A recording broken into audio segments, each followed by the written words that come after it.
Hello everyone and welcome back to the channel. Today's video I'm going to be scaping this dooa Neo glass air. Now this is going to be a very simple, and I mean super simple scape. So if you're looking for something a little bit more complex, this might not be the video for you, but yeah, if you do stick around I hope you enjoy it.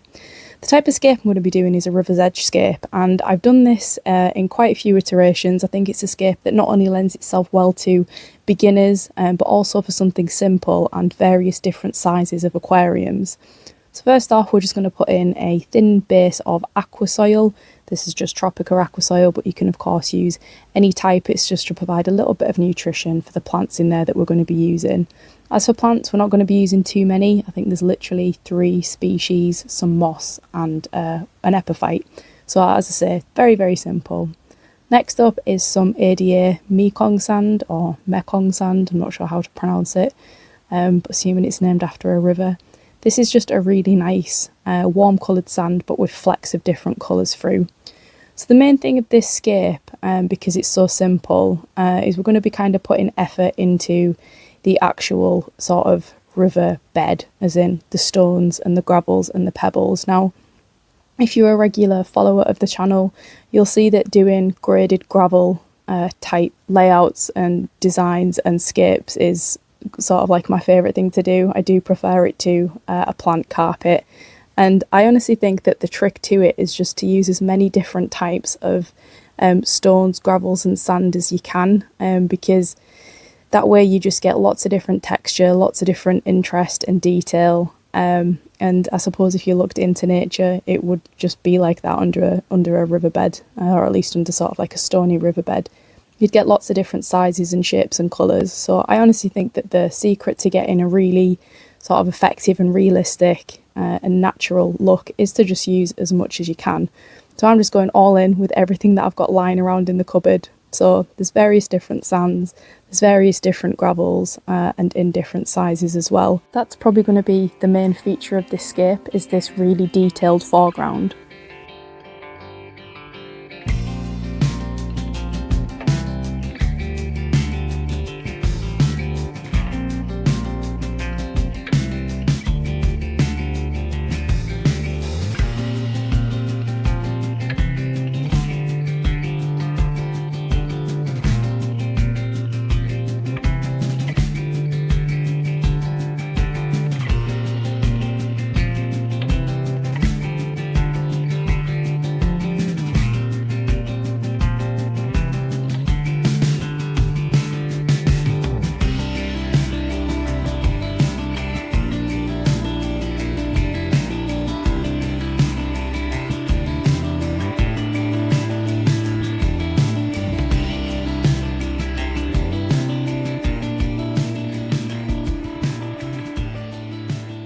So given the very tiny size of this aquarium, planting is quite difficult, and I figured that the easiest type of plant to use would be something that's grass-like, something tall and something thin, and then some very small epiphytes, because there's a lot of height to this tank. It's 25 centimetres tall, and I feel like anything else would just be too big, or the stems would be too thick and bushy.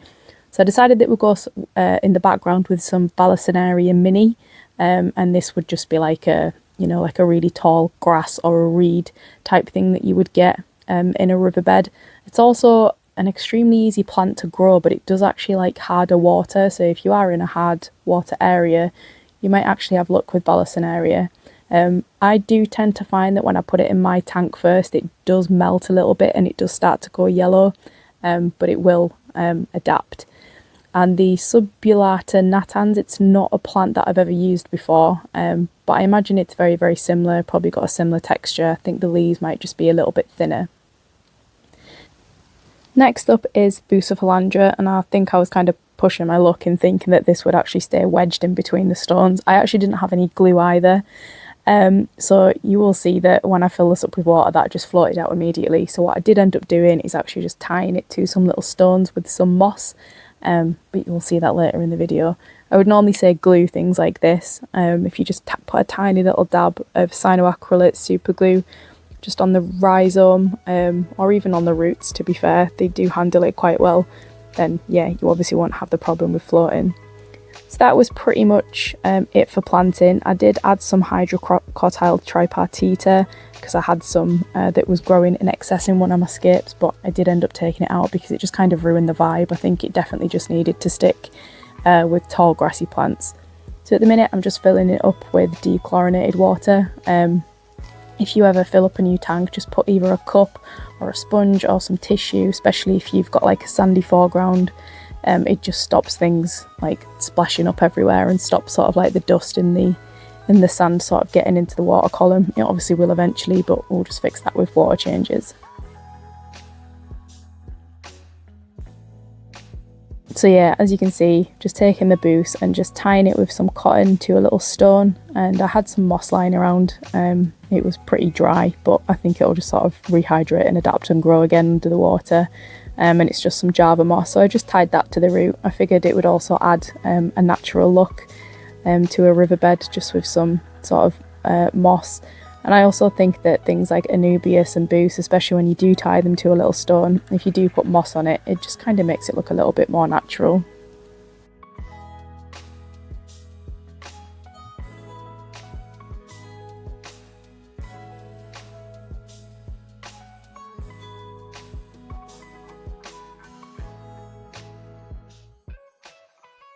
Last but not least, or not quite last, but some duckweed.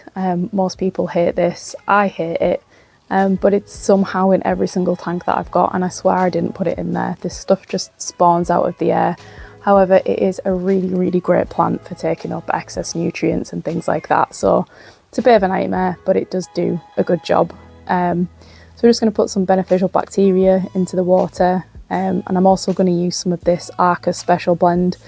Next up, because the plant roots won't be established yet to take up nutrients from the substrate layer, I'm just going to dose it with some fertilisers. I do normally use Seachem Advance for this because it's like a phytohormone, but I didn't have any, so I'm just going to do a dose of various different fertilisers just to help. Then I decided that yeah, this definitely needs something else, and I definitely didn't like the hydrocortile tripartita, so I ended up removing that and replaced it with some Rotala orange juice.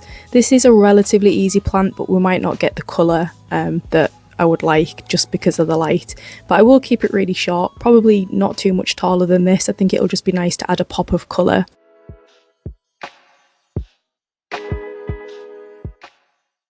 And then next it was time to put it on the shelf, and I didn't get any video footage of it because after about 5 days I went to do a water change on it and I dropped the whole thing on the floor.